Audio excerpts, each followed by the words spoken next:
هو وابكه بريء هو وابكه حياتك ناوتي لك ايه كاكا توقعت يا سي براكم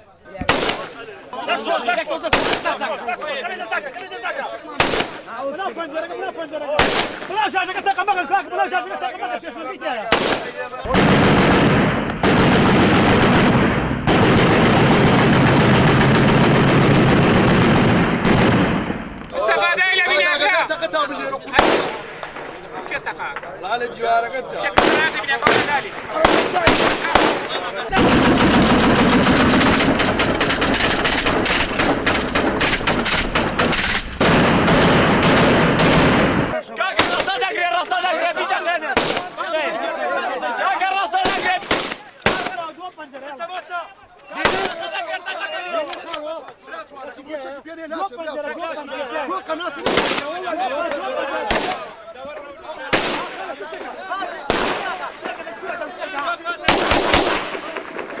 Braca, ma vieni a bra, ciao, amlaia.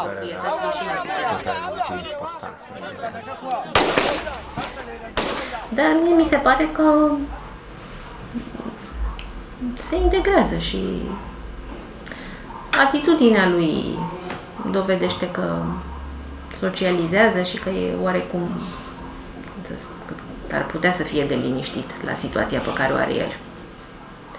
Dar faptul că vine într-o școală, faptul că poate să-și facă prieteni, că se ocupă cineva de el, că întreabă cineva de el, că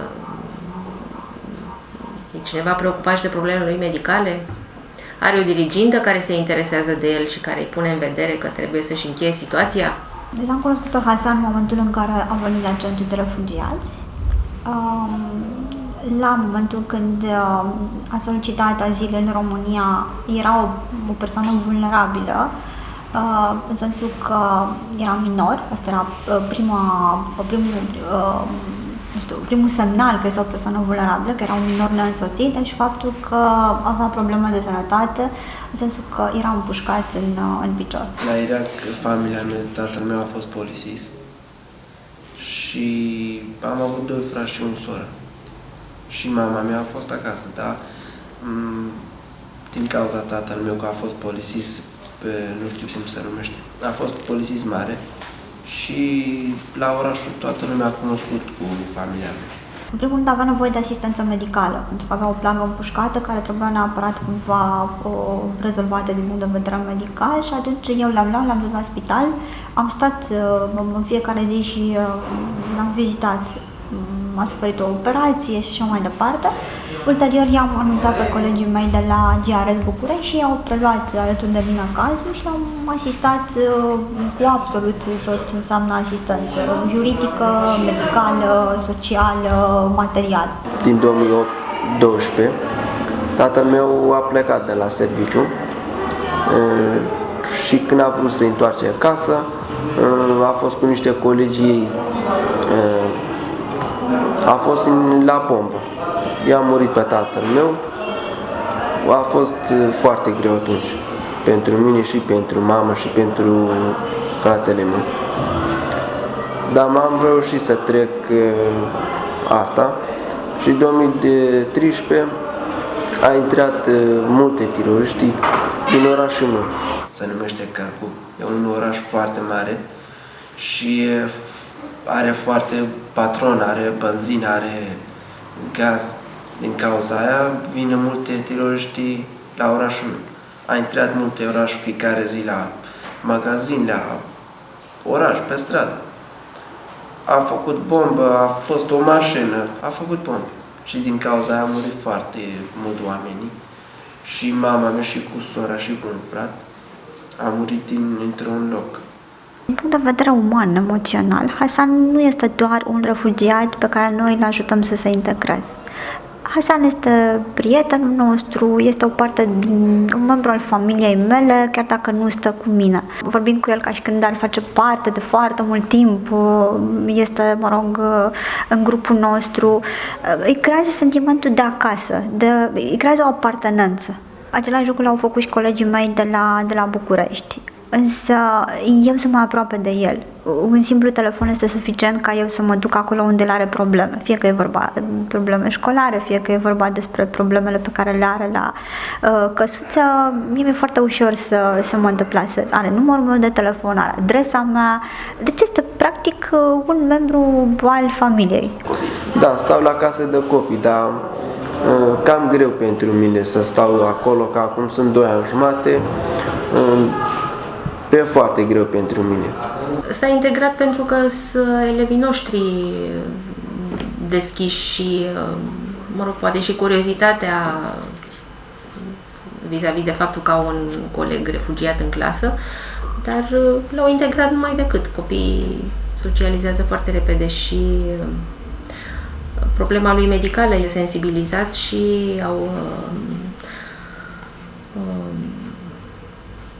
organizat acea strângere de fonduri pentru a-l ajuta cu operația. Eu am rămas cu un frate care a fost mai mare decât mine, a fost profesor matematică. Și eu când am fost la oraș cu 2-3 colegii mei, a fost o bombă. Și am intrat, am vrut să intru la înăuntru să vedem cine a murit sau cine a rănit pe acolo și a venit o mașină cu pușcă mare, nu știu eu cum se numește. Mitraliera? Da. Și a pușcat pe tot ce e pe acolo. A fost 2 prietenii mei. Eu am stat în picior. A dat 2 blons direct pe aici și pe amândouă picior. Dar colegii mei a stat jos, a dat blonsii pe piepten și a murit. Și eu am stat vreo 8 luni, 9 luni la o familie, prietenul tatăl meu. Am fost la spital, am fost la casă și casăl meu la familie. A fost, nu știu cine a dat foc, a fost și 2 mașini al tatăl meu, tot a dat foc. Și pe urmă am vorbit cu un prieten de la serviciul tatăl meu. Am zis că nu am ce să fac aici. Nici nu pot să rezolv piciorul, nici școală, nici viață, nimic.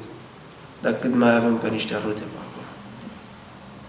Și a zis, dacă vrei să te ajut, plec din țară. Și am zis, sigur, pentru asta că am vrut să văd.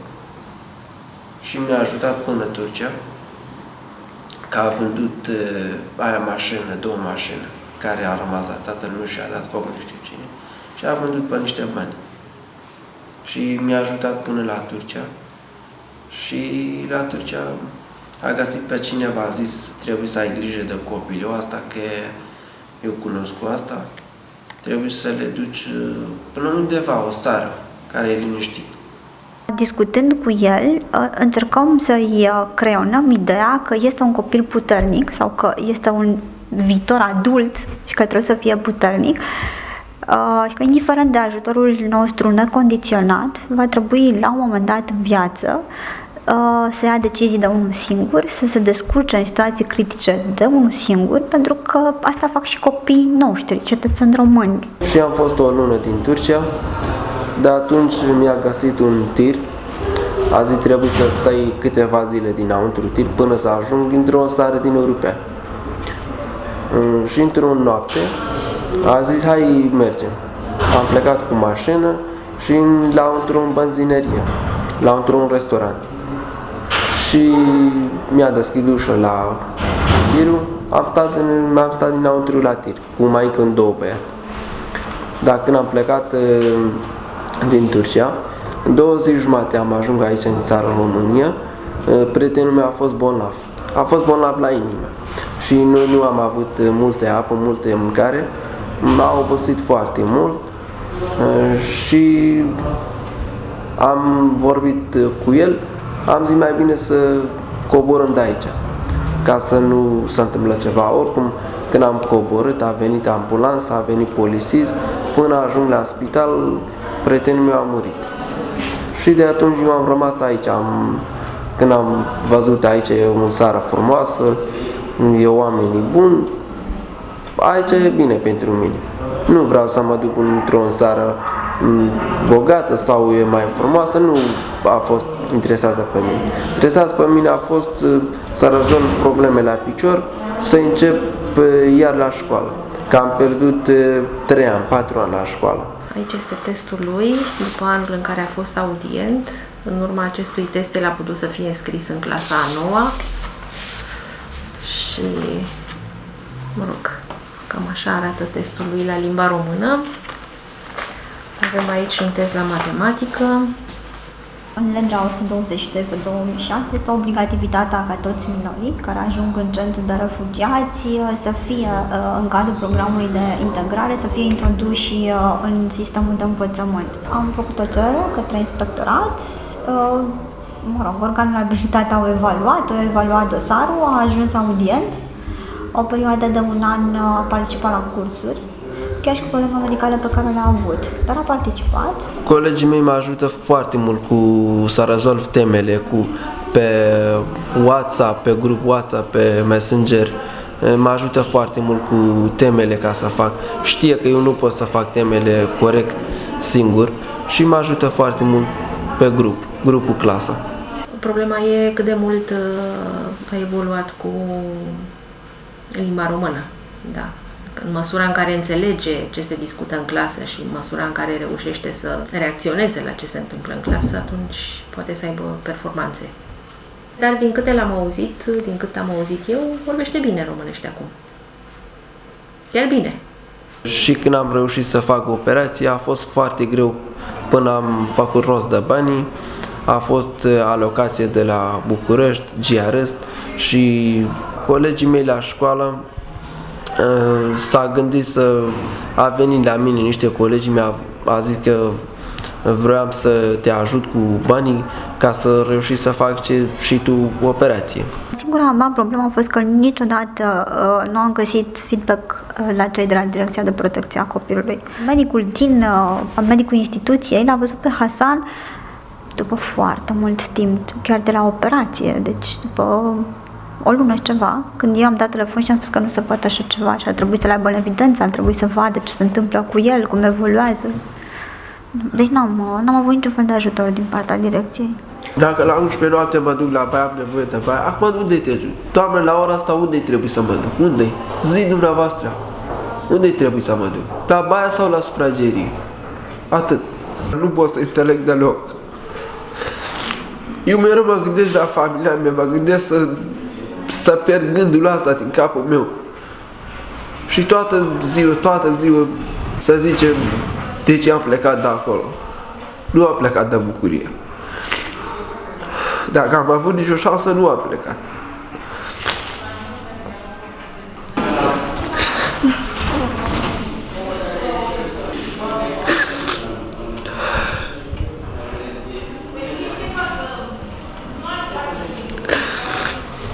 E foarte greu fără mamă. Nu pot să zic nimic despre mama, că a fost foarte important pentru mine.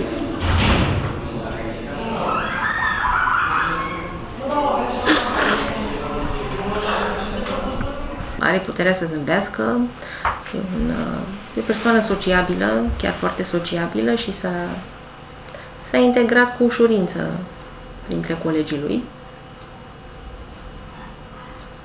Și, deopotrivă, cred că e și o persoană puternică, dacă mai are puterea să zâmbească după tragedia prin care a trecut.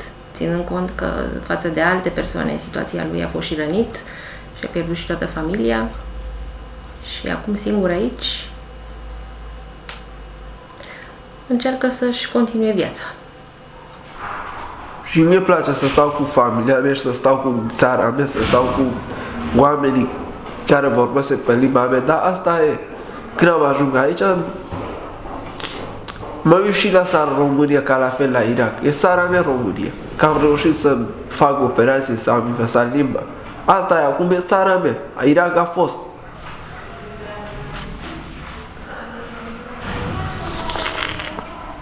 Adică face parte din școală acum. E elevul nostru.